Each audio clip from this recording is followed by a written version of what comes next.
Good afternoon. My name is Tomas Horacek, and I came here from the Czech Republic to tell you about CVSS, or Common Vulnerability Scoring System. I now work at kiwi.com, where my job is to maintain systems that book tens of thousands of airplane flights every day.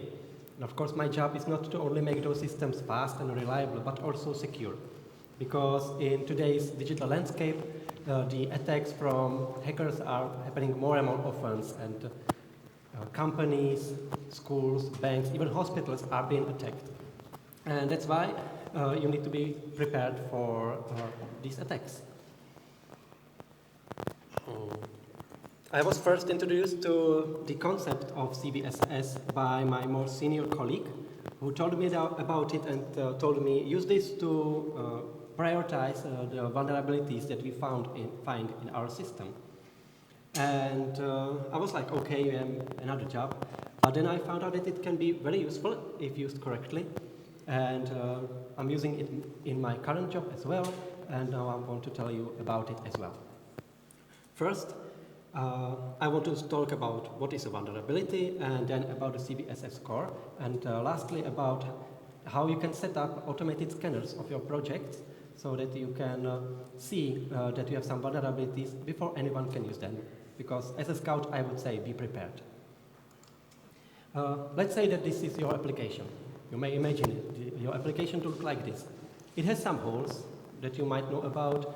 You expect your users to behave in a certain way. That's why it says, please close the gate. But a vulnerability can look like this. And the attacker can just go right around.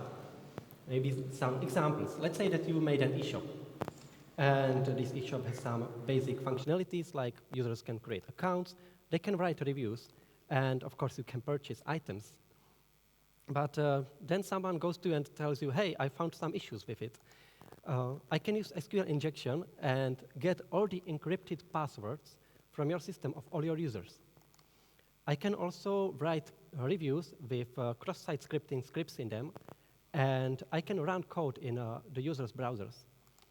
And finally, I can create infinite orders with infinite amounts of items, and it will appear everything to be sold out, even though I didn't buy it, but it will block them for everyone else.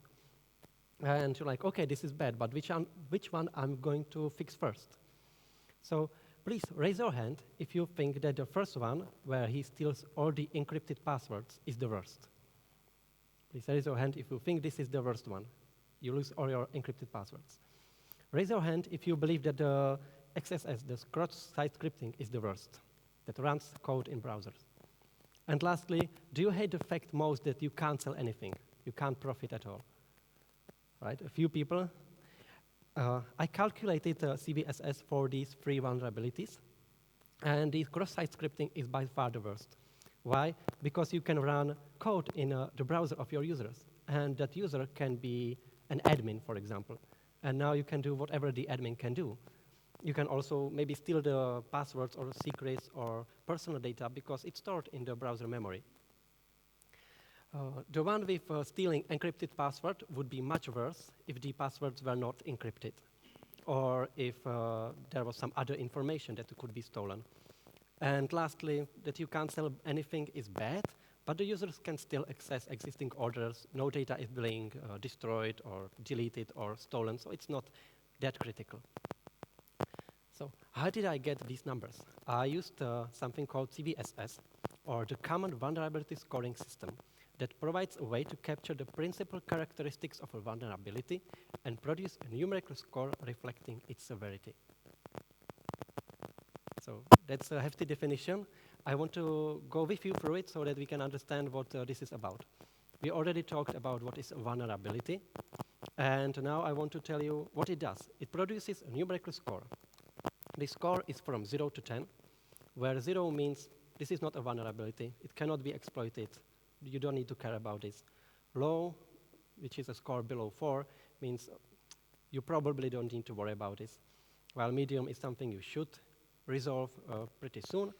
And high, and especially critical, is a reason to work on this right now.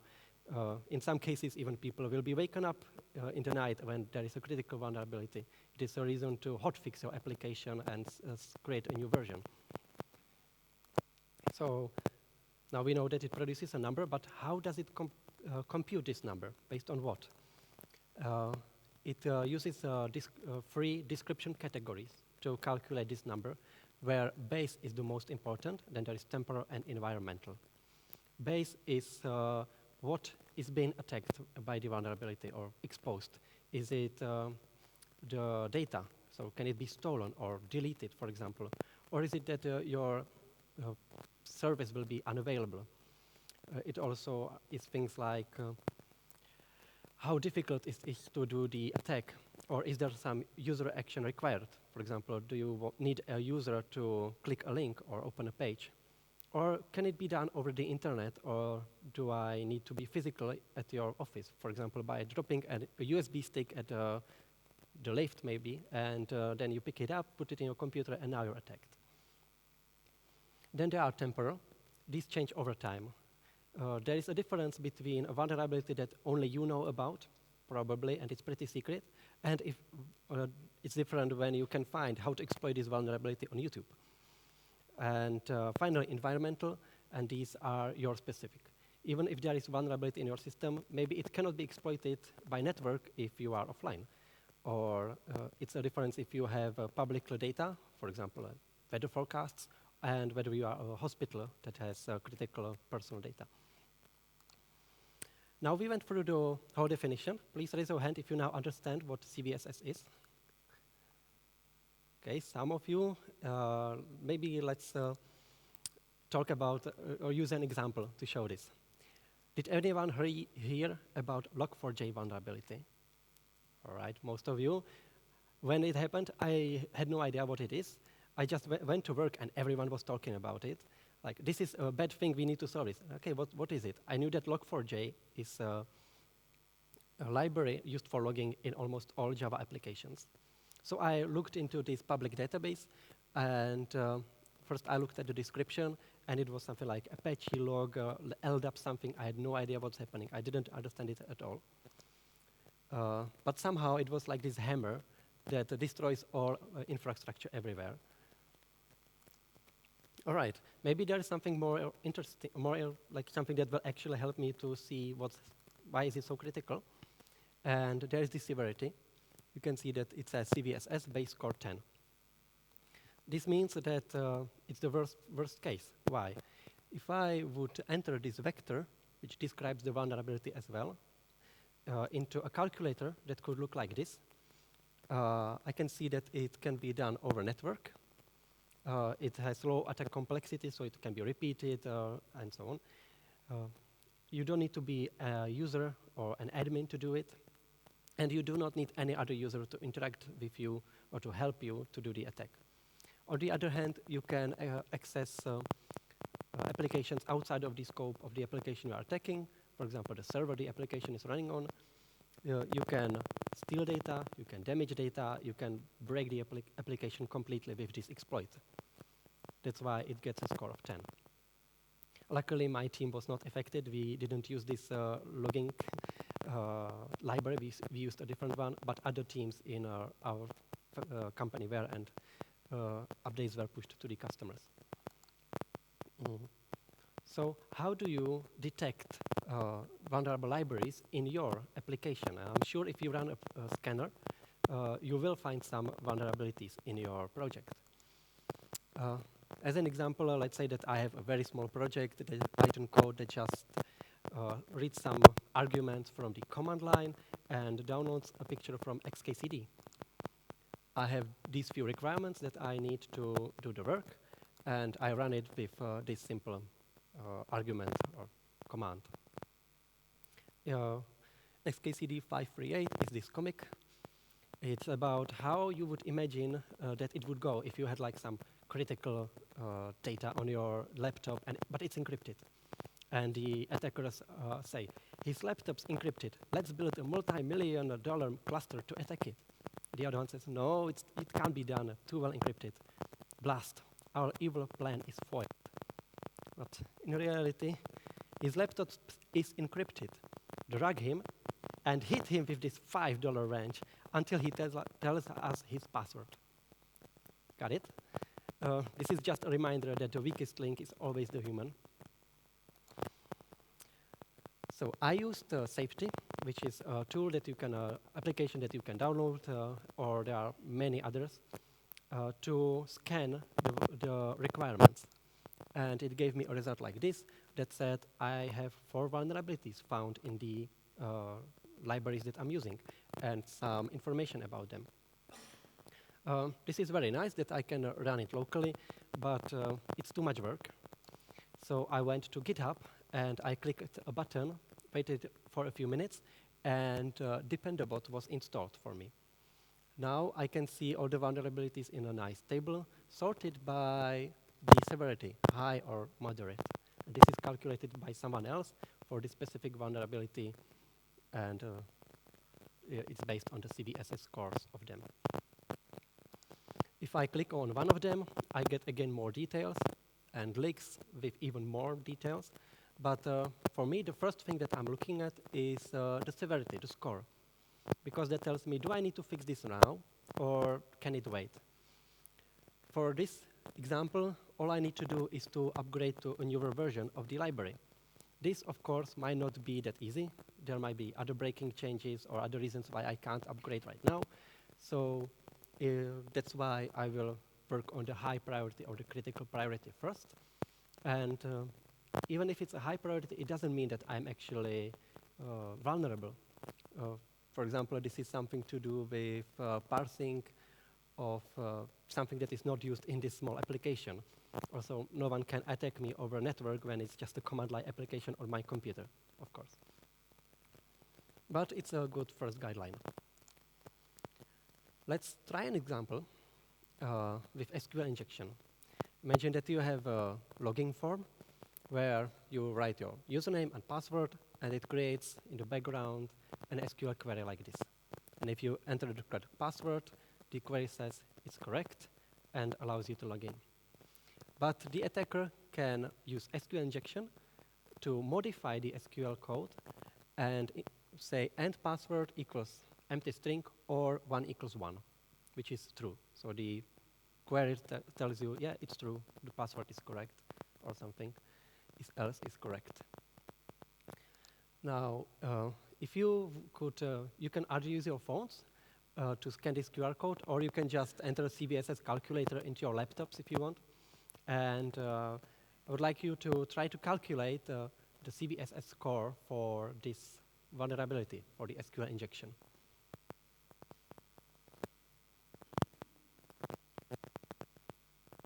There are many calculators online for this. If you just search CVSS calculator, if you don't want to use your phone, that's fine.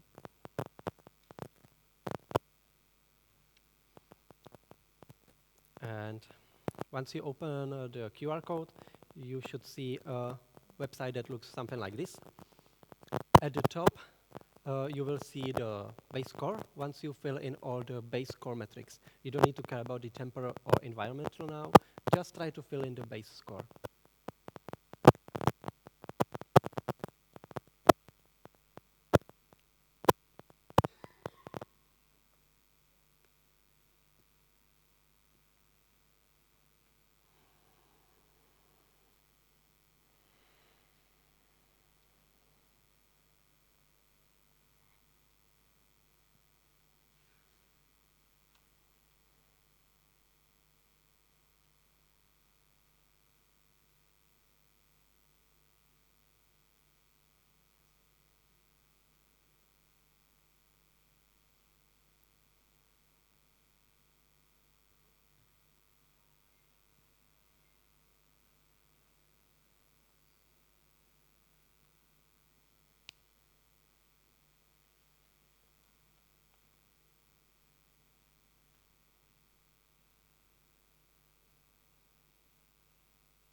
Okay, I'm I hope you're finished, or at least halfway through it. I will show you how I would calculate this for this specific vulnerability. First one is attack vector. This means how far the attacker has to be to attack me. Well, it can be done over the internet, so I choose network. It's a low attack complexity. I don't need any specific conditions to do it, like be on the network or something like that. I don't need to be a user or an admin. I don't need to be logged in as well, so at all. So there is none privileges required. And I do not need any other user to help me, for example, to click on a link or somehow interact with anything. So that's none. The scope is, in this case, unchanged because I'm only attacking one application and cannot go outside of it immediately. But I can get to personal data if I log in, for example, as an admin. I can change the data or delete the data as an admin, and I can break the application, turn it off probably. So I will select high here as well, and now I get a score. It tells me a score of 9.8, which is pretty bad. I could then also change the score based on the temporal metrics, things like is there a fix or at least a workaround? In this case, there wouldn't be. And then these are the environmental metrics that would be specific for your application or for your deployment.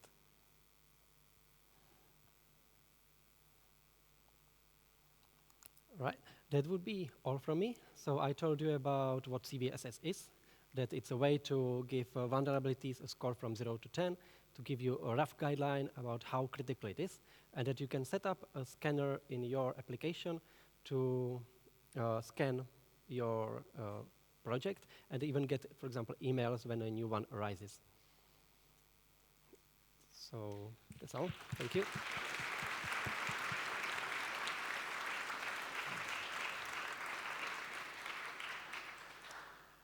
Brilliant. Well, thank you very much for that interactive talk there, Tomas.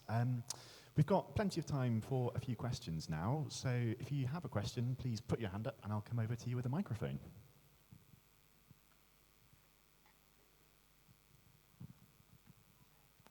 Thank you for doing that talk. That was interesting.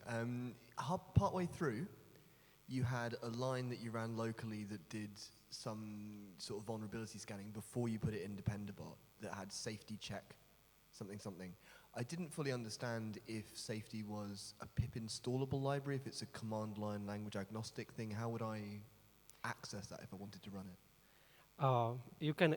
It's an application that you can install on your computer if you just search safety in Google for search for, or there are also other tools like this. It's a tool to scan your project. There will be for Python as well as for other programming languages. Thank you. Any more questions here? Or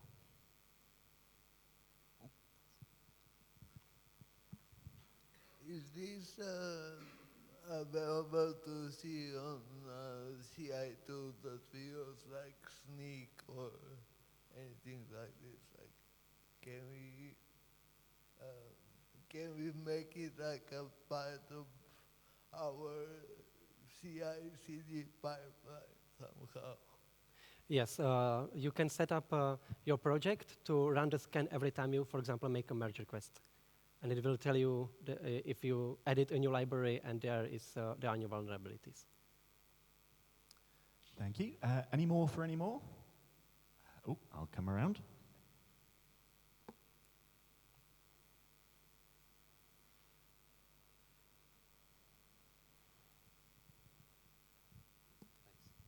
Hey, at what sort of scale of company or project is it worth actually analyzing these scores for a vulnerability rather than just prioritizing it by rules of thumb?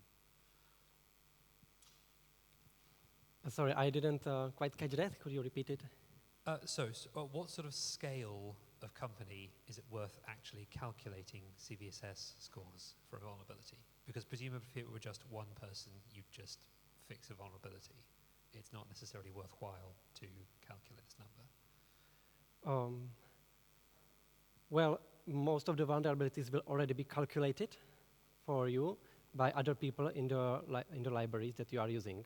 So that's what I was talking about. But you can Gotcha. also calculate vulnerabilities if you find something in your project, and maybe you can say, please upgrade to a newer version because we found this severe vulnerability, and that way you can protect your users. Thank you. Any more questions? Okay, no, I have one more question, and that is to do with your Python repository. So a lot of the tools that you've or the vulnerabilities and so on that you've mentioned are made available through Python registries like alternatives to PyPI, things like Sonatype and that kind of thing. I'm just wondering if you have any thoughts on which of those particular types of registries to use, or any kind of preferences or thoughts from working at Kiwi on that. I don't have any specific preferences. I use the Dependabot on GitHub or GitLab because it's easy to use for me, but there are also other databases and scanners available. That's brilliant, thank you. We've got one more question. I saw in the news a few weeks ago the curl project, the leader for the curl project, Daniel Steinberg or something, having a bit of a complaint about CVEs being opened against curl with sort of CVSS scores of 9.8 and things like that, when he thought it was pretty arguable whether they were security vulnerabilities at all. In your opinion, does CVSS allow a lot of scope for different people to score things differently, or should it be pretty repeatable between people? This is a very good point. I think I also read this article.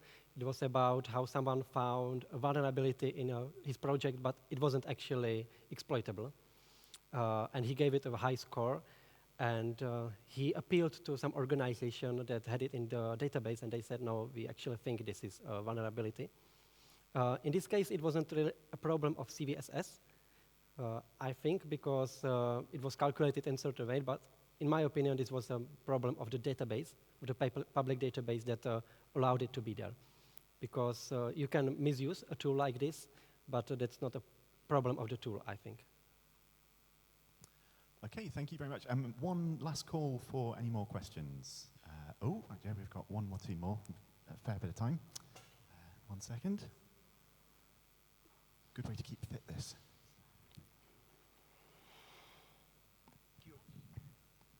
Thank you, Tom, for the excellent presentation. We know that security is a vertical responsibility. There is no one responsible for security. Developers, DevOps, administrators, everybody should be concerned about security. However, taking that in mind, in your environment, who takes care of this scanning? It's the developer itself, it's the DevOps, it's a third party.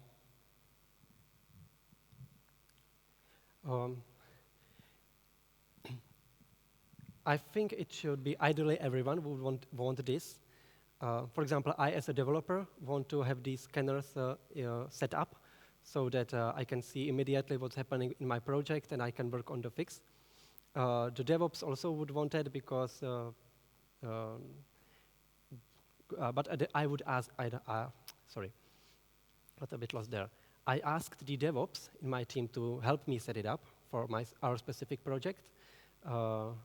But I would say it depends on the company about the scale of the projects, about how many people are there. For a simple code like this, it was really just about clicking a button. If you have more things set up and more complex pipelines, then maybe it's the DevOps job, I think, I would say. Okay, brilliant. Thank you. One final call, really final this time, for further questions. We've got one more at the back. We've got quite a bit of time. 1 second.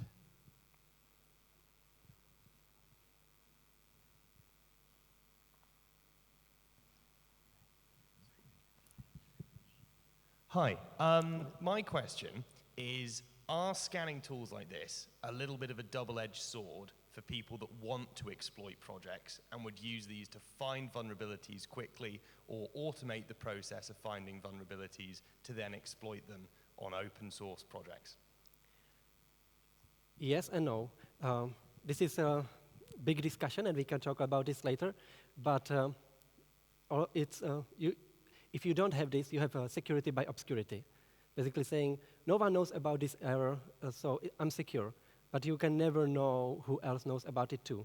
So if you put it public and say, upgrade above this version because the old one is vulnerable, then you are safer, and it forces your users to upgrade and not be on the old version. Okay, brilliant. Now, unless there is a first-time questioner or attendee that has a burning question to put their hand up and ask right now, I think we'll call it a day and bring the session to a close before the lightning talks, so please do stick around for that. I'm also going to use this as an opportunity for a shameless plug of my talk, which is on Sunday at lunchtime, which will also be touching on the CVSS and many related points to that, so come along if you're interested. But yeah, we've got a 5-minute break or so now, and then stick around for the most exciting part of the day, which is the lightning talks. So thank you. And let's give it a